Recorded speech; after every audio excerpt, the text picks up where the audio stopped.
So every year we have a session that focuses on the state of sales. And this year is no different. This year we welcome Matthew Nicolle from the ISP. Matthew is a dynamic sales leader, educator, and consultant with deep expertise in revenue enablement and building high-performance sales teams.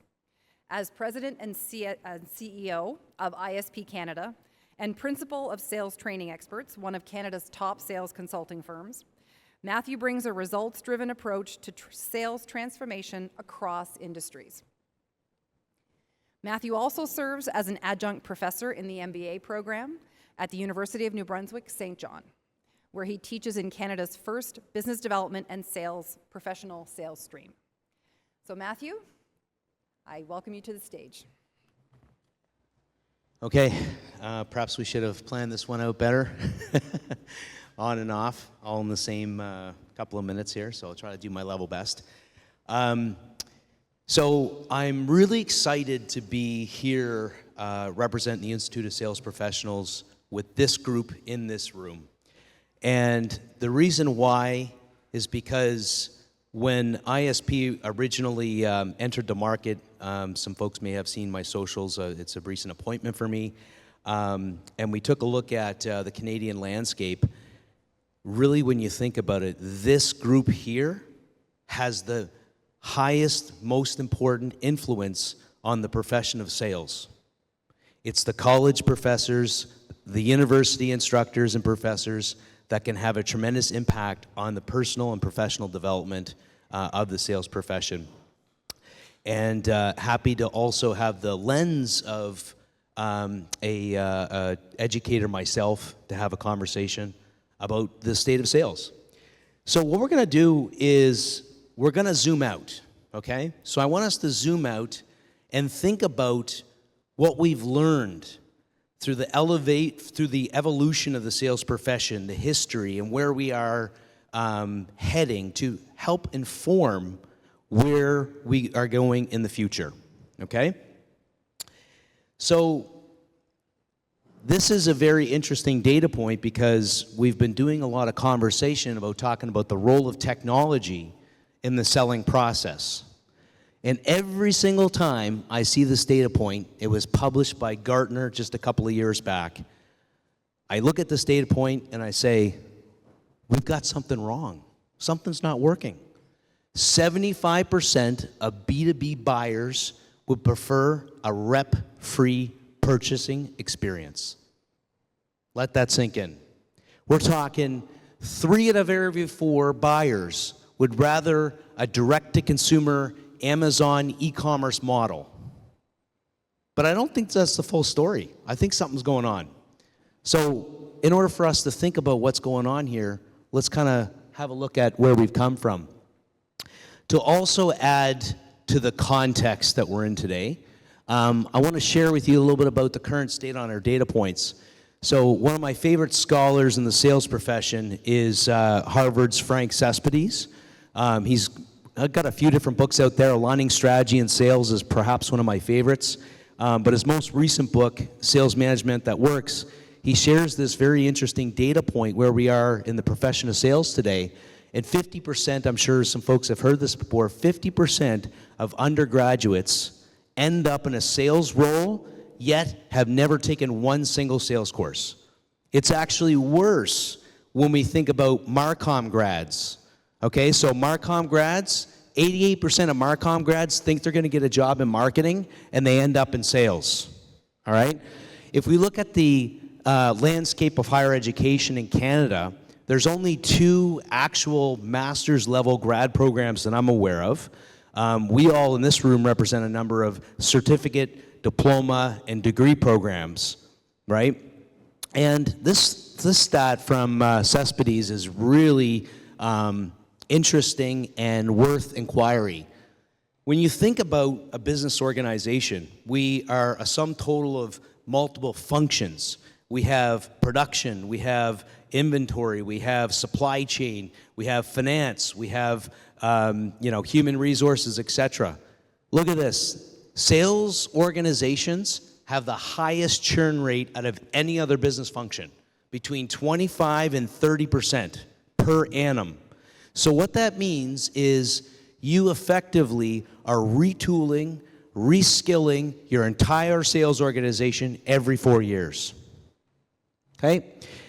This is a recent data point from the Journal of Professional Selling. 55% of founders blamed lack of sales skills and sales chops as the demise of their business. So we can clearly see the gap. We've got the data about the B2B buying experience doesn't seem to be looking so hot, and we're definitely underrepresented from an education perspective. So last year, I had a bit of an epiphany throughout the conference, and it was actually during the panel. And is Eric in the room? He was just up in the panel. He may have gone. Oh, there he is, getting a picture. So we had this very interesting conversation about go-to-market strategies and what different organizations are doing, what models they're taking. And the focus was technology in this conversation. And it was quite interesting because Eric was very different than most of the other sales leaders that were on that panel. All the other sales leaders were talking about the MarTech stack, and I'm gonna, deploy account-based marketing, ABM methodology, and I'll have my revenue intelligence organization with my SDR, BDR models, then over to customer success. The quote-unquote predictable revenue model machine, right? This is the Salesforce model. 2011 was the book, Predictable Revenue. And this is, the Salesforce model. And, Eric was saying, well, my customers actually like to see us. So Eric's go-to-market model is what I would characterize as a classic geo-rep, geography, territory-based model. And I said, isn't this interesting? So many people are looking towards what the big guys are doing, the IBMs, the Microsofts, the Salesforces, as a model, a playbook for success. But I don't think that's the whole story. At least it wasn't in Eric's case. And actually, Eric shared about one of his competitors, and they went down that direct-to-consumer Amazon model, a little company called Grainger, and they're not doing so well. So what's going on?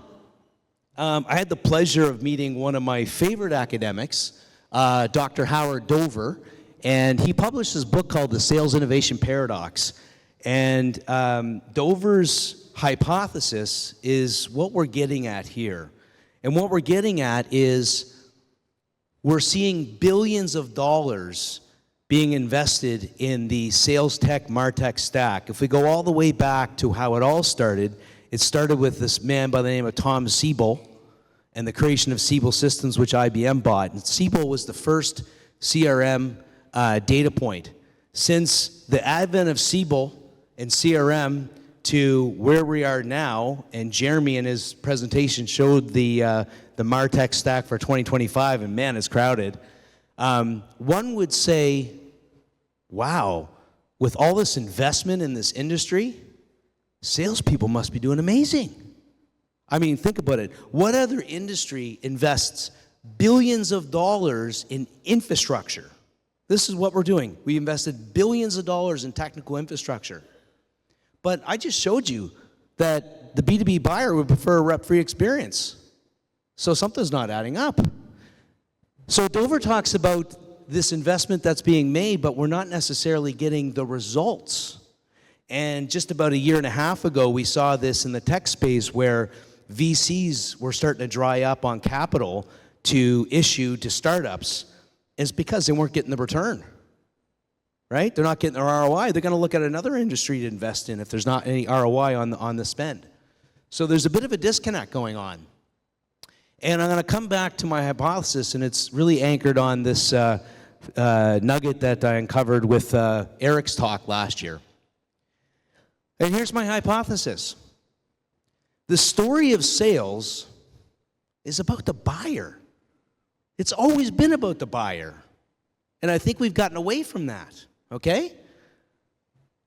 We've focused on, yes, we have to upskill our sales folks with the right capabilities and tool sets, but not at the expense of not thinking about who the buyer is and what the buyer journey is all about. So we look at the evolution of sales, okay, to kind of help inform our future state. The transactional selling era, we could go way back in history, thousands of years, and we could call it the traditional barter economy. You have some goats, I have some, I don't know, cows, and we'll exchange, right? But let's more modernize this. So the transactional selling era will be at the time where in the West, we used to be a manufacturing powerhouse, right? We used to build stuff in the West, and we needed distribution. So the first big distribution channel was the days of door-to-door sales folks, right? Post-World War II, we were building a bunch of products, steak knives, pots, pans, encyclopedias, books. That was what we would call the transactional selling era, where that's how we went to market, door-to-door, right? And then we move into this relationship era of selling, and this is where OEMs manufacture products, and you would want to have a more longer-term relationship with a customer. So in the door-to-door transactional era, it's a single conquest sale. You show up to the door, you want to close them, you're in, you're out. The relationship selling era says, I might just visit you for the sake of saying hi and building a relationship and getting to know you and your business and what's happening in your space. That's the relationship selling era. Now we're going for more of a longer-term solution. The solution selling era, this is born out of our friend Neil Rackham.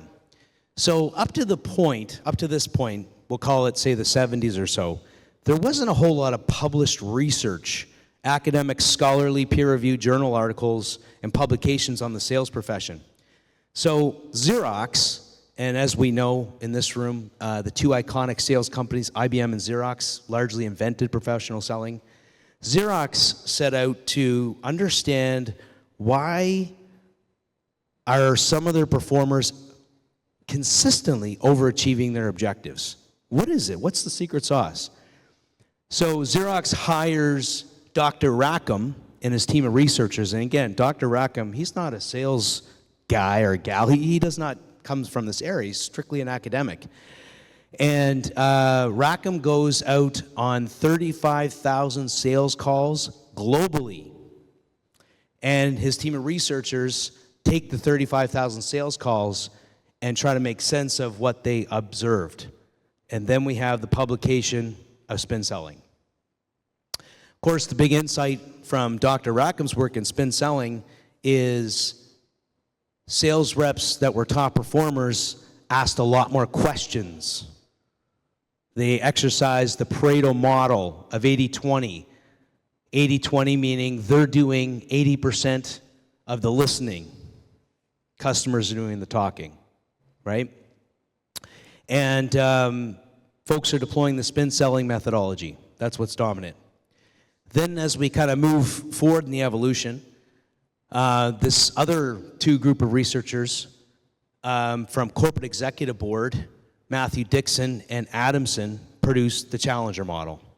And this is where we get up into the insight selling era, where there's so much noise happening in the ecosystem, sound very familiar for this conference, that the way in which I'm going to differentiate is by sharing something new, something insightful to buyers.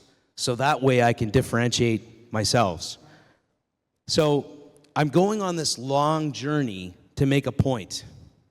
And the point is, you have to ask yourself, what is the role of the sales professional? Okay? So back in the, production era where we OEM'd equipment, the role of the sales professional was clear. The sales professional had IP because their companies manufactured these products and they had the specifications. Buyers had to meet with sellers. They had to meet with them. Where else are they going to get their information? Okay, so you had a role as a sales professional, and that was to inform the buyer. Now, if we fast forward to where we are today, if you're an Amazon direct-to-consumer model, what do you have as a role? unless you're showing up with any material insight to help the buyer, then you might as well direct to consumer Amazon, right? So if we were to characterize where we are in terms of that selling experience, which I'm going to talk about in a minute, this piece of work was published not too long before the Challenger work, and it's called The Experience Economy. And this is interesting from the point of view of we once used to buy products, then we were buying services, and now we're in this economy where we're buying experiences, right? So do I think, as a small example, do I think Nancy's Starbucks is actually worth $7 or $8? Do I think the coffee is that good? Maybe, maybe not. But what I really like about Starbucks is I love that experience I get. I'm able to listen to a little bit of jazz music in the corner, fire up my laptop, relax, enjoy myself. I bought the experience. You know, taking my kids to Disneyland, I bought the experience. But something's interesting. What about B2B? I'm talking about B2C.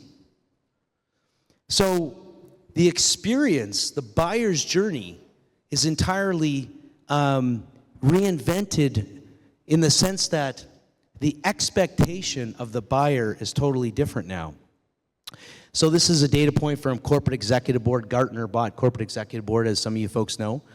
And what we're saying here is that when a buyer is ready to engage with the sales organization, a vendor, they're almost about 60% of the way down the purchasing path.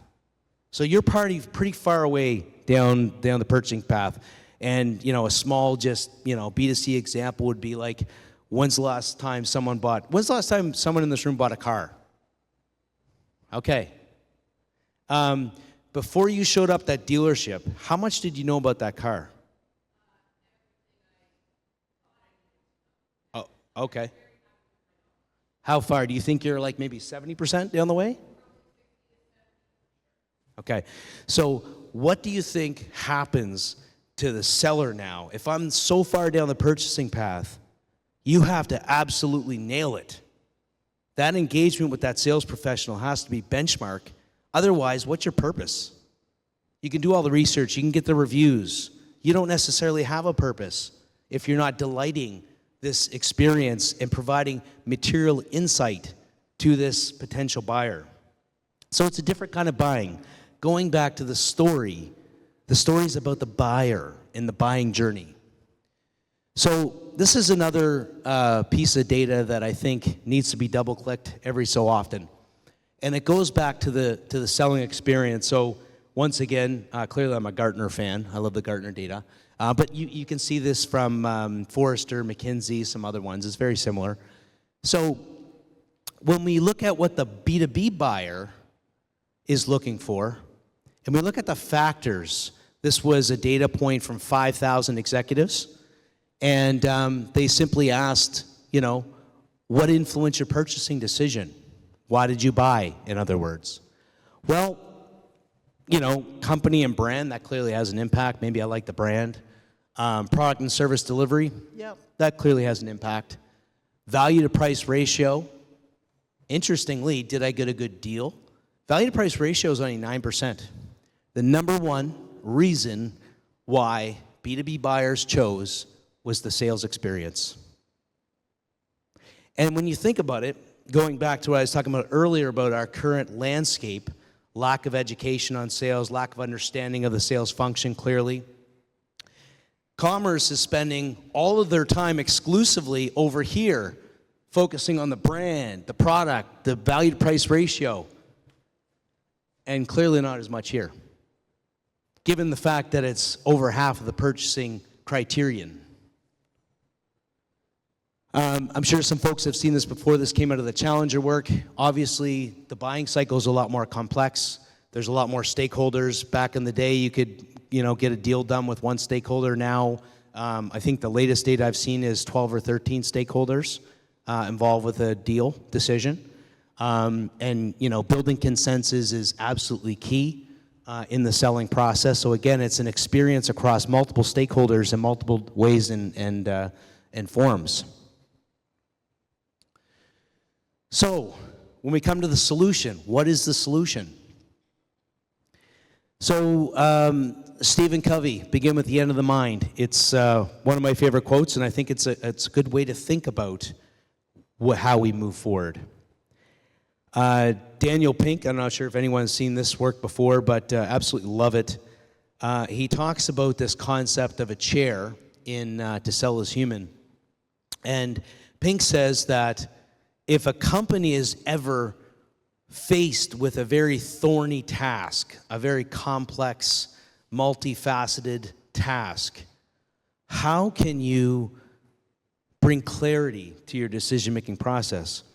And Pink says, bring a chair, an empty chair, into your boardroom. Have it sit there, and that is your customer in that chair. Imagine if your customer, Eric, imagine your top customer sat in your board meetings. Yeah, it would be pretty lonely, but imagine what we say, what we did not say. Imagine decisions we did not make, right? We have the customer here, so we should obviously be thinking about, the customer and everything we do. And by the way, the surprising truth about moving others, Pink says that 40% of all of the time we spend in a business organization, we are doing what he would define as non-selling sales.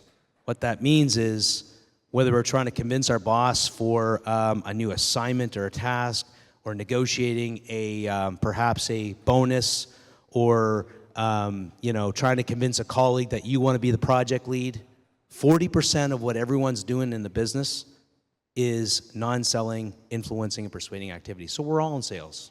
It's very human to be in sales. So I think the answer is starting to become a little bit clear as it relates to our current state in sales and what we may look to in terms of forward-thinking activity.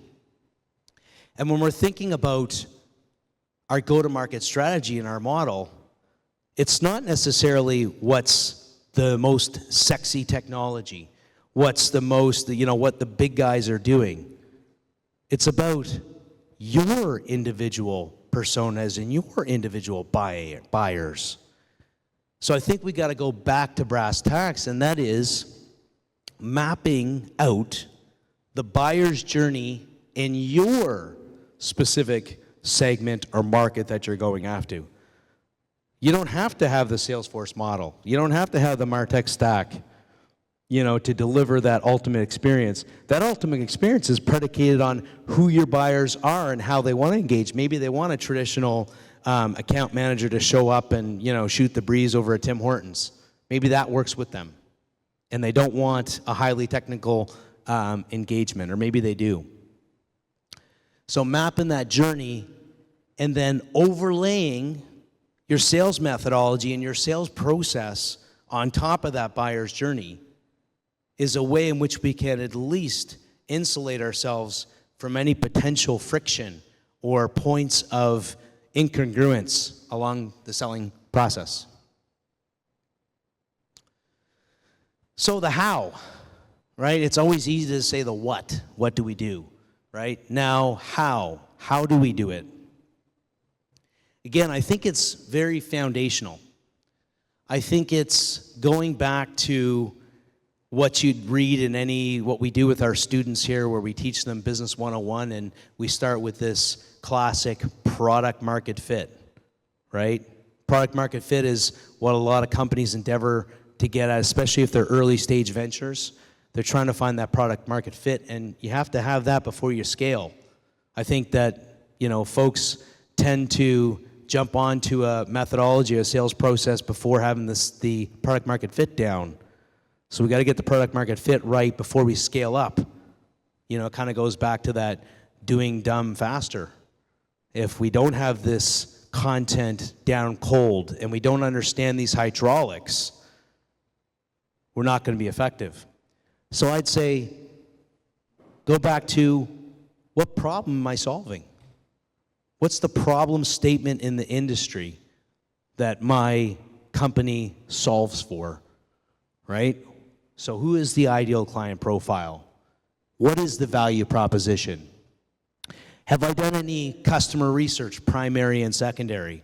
What evidence do I have that I know I'm solving for that problem? What hypotheses do I have out there to solve for? Because when we think about, trying to drive sales, it's easy to start at the top, right? We're always thinking about, okay, yeah, we need more leads, need to drive, more revenue. We want to improve our conversion rates.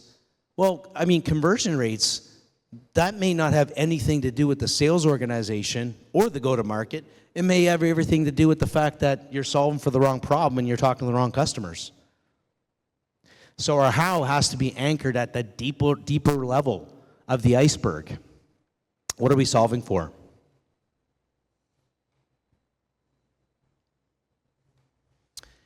There's a lot of things that we, have been talking about throughout this conversation, and I think that when we think about the path forward, taking that step to look a little bit back to help inform gives us a little bit more of a sense of forward thinking and where we can potentially go. I think about this group here being such an important stakeholder group, and being such an important group that can be part of solving the challenge as to where we are. Clearly, it's not a one-size-fits-all model. Clearly, we can take some insights from what's happening in, AI and big tech, but maybe that's not exactly our go-to-market strategy, right? I think another thing was interesting is we've been talking a lot in the conference about what's old is new. I was recently working with a client, and he was telling me that cold calling, he wanted to get back to cold calling, but there was a bit of a generational issue in his sales organization that, people, number one, they had a loss of IP on how to do cold calling and wanted to implement a new practice on cold calling. The other thing, too, is as much as we have multiple channels to the market, ways that we can get that initial touch point with a stakeholder, it's always been the same. The number one way in which we book a first appointment and have that discovery conversation is the phone. It has not changed. It's still the number one method to get in the door. So, working with that gentleman to try to put together what is old is new and try to sharpen some of these traditional skills, because that's what hit some of his customers he thought that he needed to deploy. And this group here as well, we all have such an important role to play in developing sales professionals as educators. And, we've been talking about how we can enable our students, to have a great, outcomes post-graduation. And it is absolutely our responsibility to expose them to these different, opportunities and areas. As we had, I sort of started the talk, and I said that the sales function is such an important function, right? The way I see it is selling well is the epicenter of economic development. I remember my first sales job when I went way up market and I was senior and, working with large Fortune 500 brands at the executive level. And when, in this particular role, it was an outsourcing business. And when we did deals, they were $10, $20, $50 million deals. When we signed those deals, we hired people immediately on these projects. So it was a direct correlation between effort in the sales process and in the sales org and job creation. Founders creating new companies. It's all about economic development. And here's the other thing too. It is not an outsourceable problem, right? You interact a lot with leaders of companies. Forget about sales for a second. And sometimes they think the strategy is just to go hire a VP of sales or a chief revenue officer. This is something that everyone has to lean in towards. We already talked about the fact that it's not really represented well, in multiple aspects of our society, and there's a lot of misconceptions. So it's not something that we want to outsource, especially if it's a new business. founder-led sales, they have to figure out that product market fit and the selling model before they can scale up. So what I want to leave with is we are the economic epicenter right here in this room, impacting our students and the amazing things that they can accomplish. One of my favorite, it's my favorite movie of all time, and I absolutely love the quote because I think it pretty much summarizes, the ability to continue to overcome obstacles and challenges, to get through adversity. And, we talked a lot about resistance to change on the technology side. And I shared earlier in the talk about how I was inspired by a conference and I said, okay, I am going to deploy using AI in my syllabus. I was really, nervous about doing that. And I had to have a sign off from our dean because at that point, ChatGPT was a brand new thing and we were trying to policy up at our university. But I did take the risk, and I did for the students because I wanted to expose them to, what the possibilities and the opportunities are. So this is kind of my thoughts around our special role that we play and the way in which we can impact our society and our economy is through doing great sales. It's such a noble profession. It has the impact on so many different facets. Obviously a huge brand ambassador. And at this point, I wrapped up a little sooner than I thought. I'll just maybe open it up to some questions about any of the content. Shared a lot of data points and research and so on. So I'll just open it up to any questions.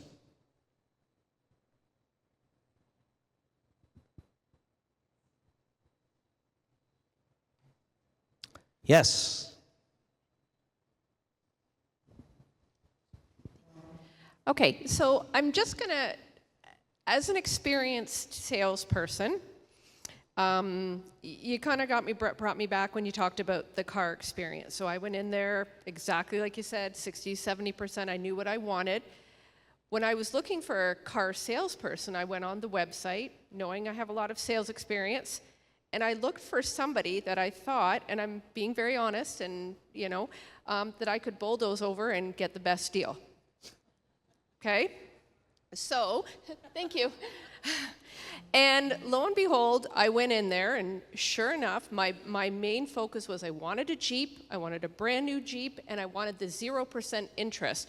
There were 3 that were 0% interest. My Jeep that I ended up getting, I have to crank windows, I have to put the key in.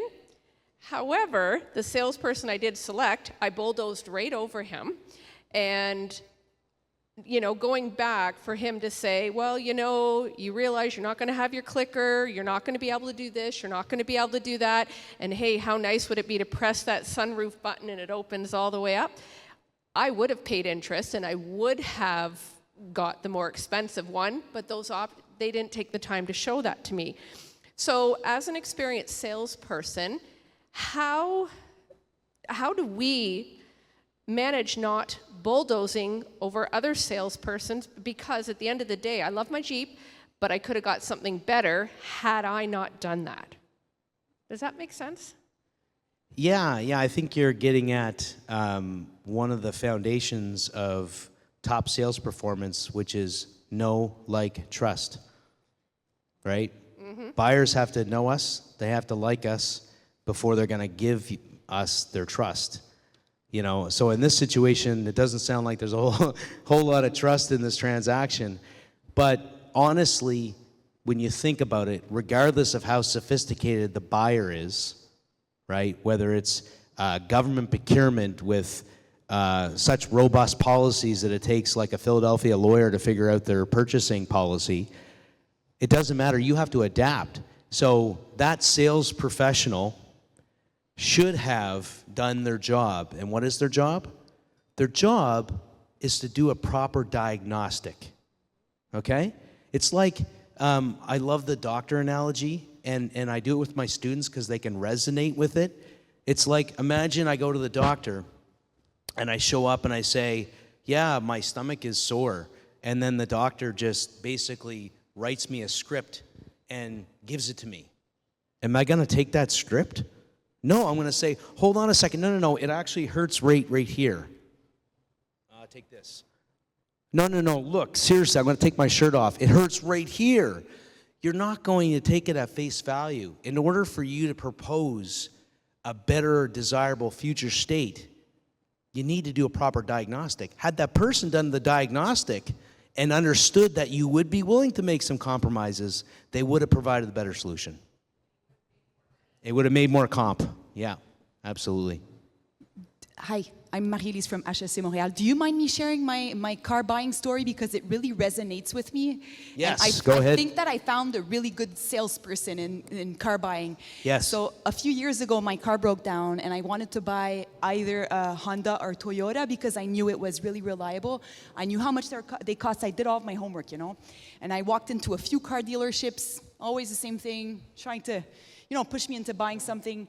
And the last one did a really good job, to my opinion, and I ended up buying an electric Kia Soul, okay? Why? Because he had a conversation with me. He asked me about my kids, he asked me about my work, he asked me about a whole bunch of things, and I ended up, I don't know how, talking about the fact that my kids were in cloth diapers. And he understood so much about me, about, my desire to, be environmentally friendly, my desire to have the fact that I have a quirky personality and stuff like that. He understood all of that, and then he ended up proposing the Kia Soul that I never had thought of, and I bought it, and I've had it for 5 years, and I'm really happy about it, and I wouldn't have done it any other way. So if that could be an answer to the question, like with a really concrete, I always tell this story to all of my students because, it makes them laugh because I tell them about how cloth diapers are easy to wash and stuff like that, but just thought I'd share that. Yeah, you know what? You just made me think about a whole section that I skipped over, so thank you for, for doing that. And you're illustrating the sales experience, what we talked about, experience economy, sales experience, buyer experience. And here's the definition based on the research of what an amazing sales experience is, as you described. Here it is. Rep offers unique, valuable perspectives on the market. Rep helps me navigate alternatives. Rep helps me avoid potential landmines. Rep educates me on new issues and outcomes. This is the role of a sales professional, is to be an advisor, right? When I talk to my students in my MBA class that I teach, I said, show up like Deloitte, show up like McKinsey, show up like Accenture, one of these KPMG, with well-researched insights about their industry and how you're going to help them solve these thorny problems connected to, the outcome that your solution provides. So clearly the sales individual did help you, with this journey. Because in this room, we all can relate to this. I always say, what's your definition of sales? Education. Education. That's what we're doing. We're educating, right? You could say helping, which is another word for educating in my mind. Education.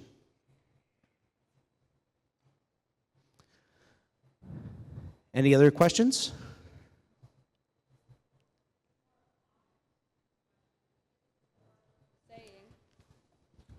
If anyone's read The Jolt Effect by Matt Yep. Dixon, so he was one of the authors of Challenger Sale, and his definition of what our role as sales professionals is to help our buyers confidently make a decision, so that when they're leaving that they've addressed your needs on both sides of it, and part of that is radical candor, and just really like making sure that you're sure.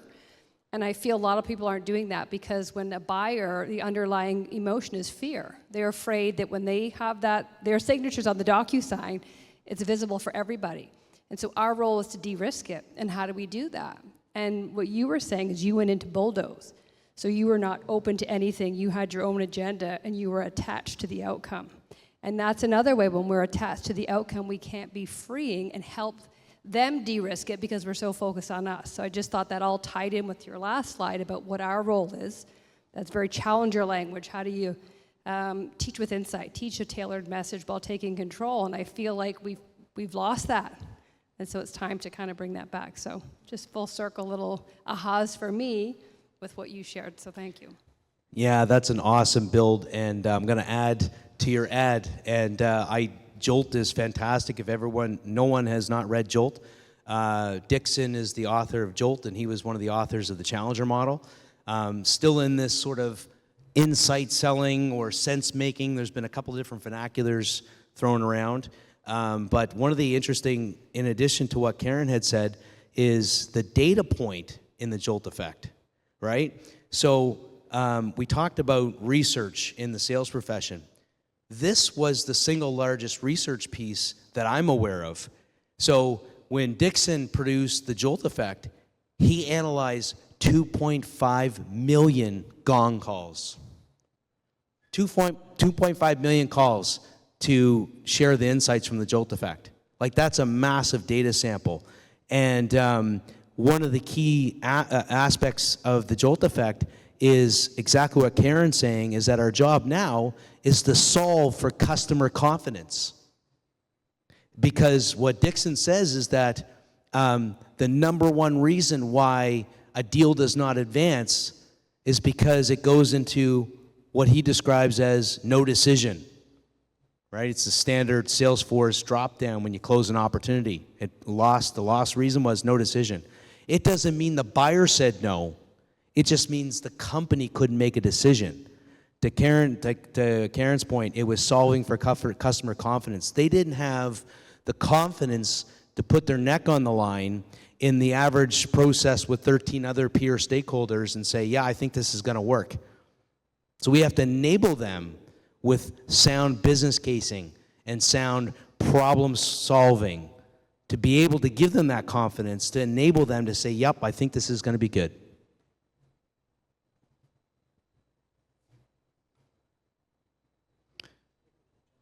Yeah, all good? Okay, yeah. Thank you, everyone. I really appreciate the time and the high engagement. Appreciate that.